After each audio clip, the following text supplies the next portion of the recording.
Rincey, and this is Rincey Reads. So yeah, I went book shopping. Even though I said I wasn't going to until September, and it's clearly July. I have a problem. And it wasn't even like I did a little bit of book shopping. It was kind of like being an alcoholic and how they say they can't even have one drink because they can never just stop at one. One is never enough.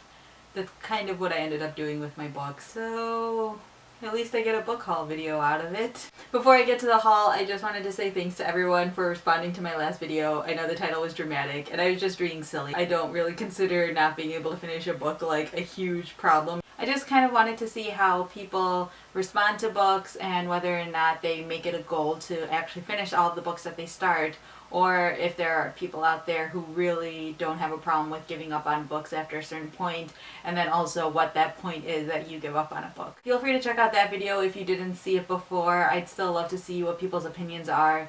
For anyone that's curious, I've decided I'm giving Swamplandia a break. I'm going to read some other books and not worry about that one, and I'm thinking of going back to that in a couple of months, maybe September or October. If I can't finish it by the end of this year, then I'm probably just going to give up on it completely. So the first book in my book haul I actually purchased before my last book haul, but I forgot to show it in that book haul. The book is The Orchard Thief by Susan Orlean. The story behind me picking up this book is I went out to brunch with some friends. One of my friends, after we were done, she was like, oh, there's this new bookstore that just opened right in this plaza area. And I was like, well, I have to check out a new bookstore. And she said that there were some pretty decent deals there. In their little bargain section, there was this book, and I picked it up and it sounds pretty interesting. It's a nonfiction book and it follows the trial of this one criminal, and this book was actually made into a movie with Nicolas Cage and Meryl Streep. It's really funny because when I went to buy the bookseller was asking me if I had seen the movie, and I said no, and I didn't even know it was a movie,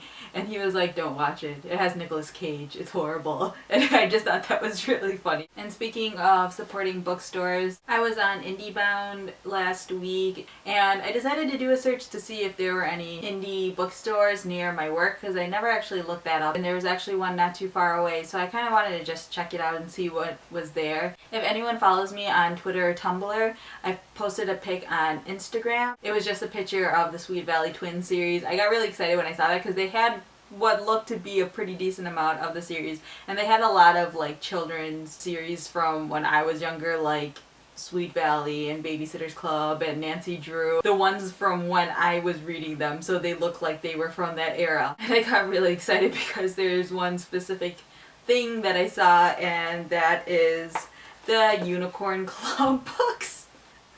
It's kind of embarrassing to say that I bought these, but I got really excited. So if you guys have seen my bookshelf tour, I have the first one in the series, and then after that I could never find them anywhere. I mean, I wasn't really like thoroughly searching for them, but I never saw them in the library and I didn't see them in bookstores, and then I kind of just forgot about it. But then I saw these and I had specifically only books 2 and 3 there, and I was like, that's almost like a sign, I have to buy these. I mean, I'll probably read these in like an hour, and I don't even know if they'll be any good, but I mean, they're my childhood. I love it. I'm so excited. The other book that I picked up at that bookstore was 3 Bags Full by Leonie Swan. I believe that is how you say her first name. This is actually a book I heard about a really long time ago, and I heard really good things about it. It's a mystery novel, but I think it's supposed to be like a funny mystery, and I've had this on my Amazon wish list for a couple of years, but I've never actually seen it in bookstores. I feel like it was a little bit like fate running into this one, kind of like the Unicorn Club books. For those of you in the US who might have a Half Price book near your place, Half Price Books is celebrating their 40th anniversary, I believe. They sent out coupons and every day you got a different percentage off, and so I didn't want to go for all of the percentages off because I knew I wasn't supposed to be buying too many books, which obviously I'm succeeding at, but I at least wanted to go for like the big ones. When I went, I actually was having a lot of troubles finding books that I wanted to buy, and I was wandering through the aisles and I wasn't really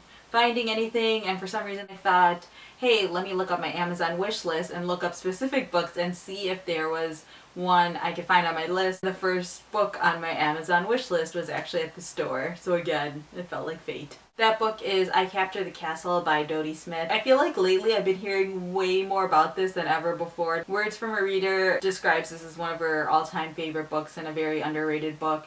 And then I think there's another YouTuber who mentioned it as being one of their favorite books, and then Priscilla at the Readables recently mentioned it because they redesigned the cover, which I'm kind of jealous about because I think this cover is kind of ugly.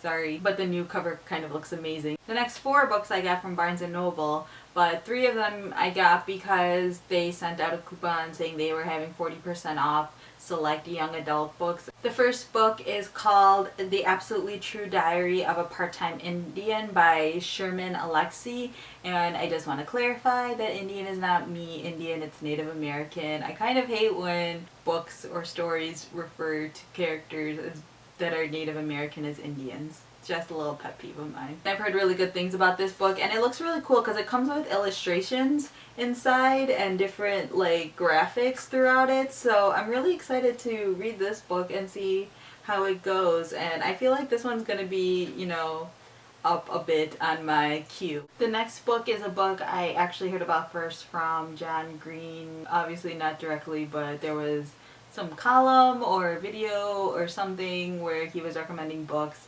and he had mentioned this one, and not that I always love the books that he recommends, but this one specifically sounds really interesting. This is The Astonishing Life of Octavia Nothing, A Traitor to the Nation by M.T. Anderson. I'm not completely sure what to expect from this book. I know it takes place during the Revolutionary War and it has to do with, you know, revolutionaries and experiments that they're doing, but I don't really know like what to expect from it tone-wise or style-wise, and it says it's book 1 or volume 1. Is this going to be like a cliffhanger ending, or is it just going to be different stories told during that time? I don't know. I mean, I guess I could look it up, but I usually am very wary about looking up books because I don't want to get spoiled about anything. The last of those 3 books that I got for 40% off is Between Shades of Grey by Ruta Sepetys. I'm not exactly sure how you say her last name. I've heard really amazing things about this book. It takes place in 1941 in Lithuania and, you know, being captured by Soviets and things like that. I heard it's really, really beautiful book, and so I kind of can't wait to read this one. This is the 4th book I got from Barnes & Noble. They were having a random clearance on books, and this one was only $3.99 for a hardcover. And if I see stuff like that, I am not gonna say no, especially when it's a book I wanted to buy anyway. This book, kind of related to the last one, it is Shades of Grey by Jasper Fforde. I think it's Ford. It looks like it's European and there's 2 F's. I don't know what that means, so I'm gonna say Ford.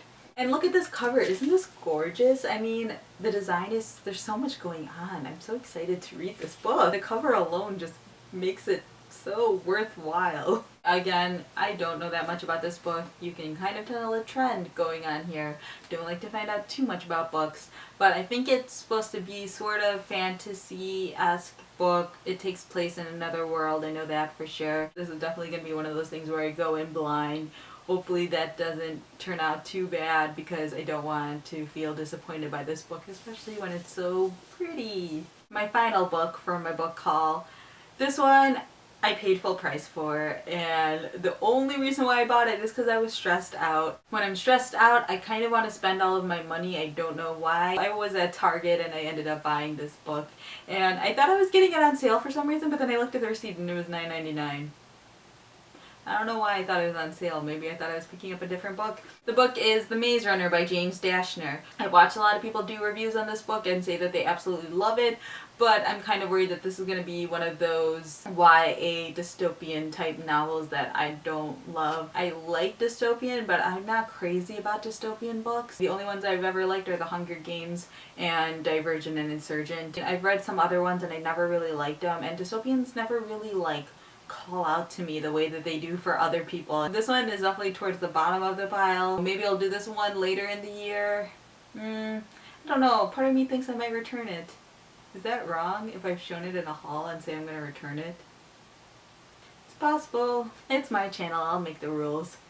Anyways, that's my haul. Feel free to leave any comments you have down below about any of the books that I've shown here. If there's a specific book that you want me to review, feel free to comment and say that you want me to review it. I'll definitely make it a priority then to push those up. It definitely helps me out with all of the craziness I have going on here. Sometimes I don't know where to start. So if you guys have any suggestions, I'm always happy to take them. I will say that I am putting the book ban back into effect until my birthday, which is quite a while away. But I mean, with all of these books, I'm really excited to read all of these books, so I feel like I'm not going to really want to buy books because I'm really, really excited for the ones I just got. So that'll at least keep me occupied for a while. And as usual, I have links down below to my Goodreads Tumblr and Twitter. Feel free to follow me on those as well, and you can kind of find out more about how I'm doing with my book reading. That's all I have for now, and thanks for watching. So I kind of just wanted to see how people reacted. So I decided I would just speaking of and speaking of supporting bookstores, I was on IndieBound. Let me make sure that's the website. The next book on my list is also is that fourth book from, the next book is that, this is the fourth book. Twitter, Tumblr, I posted a pic on Instagram. On Twitter or Tumblr, I posted a picture on Instagram.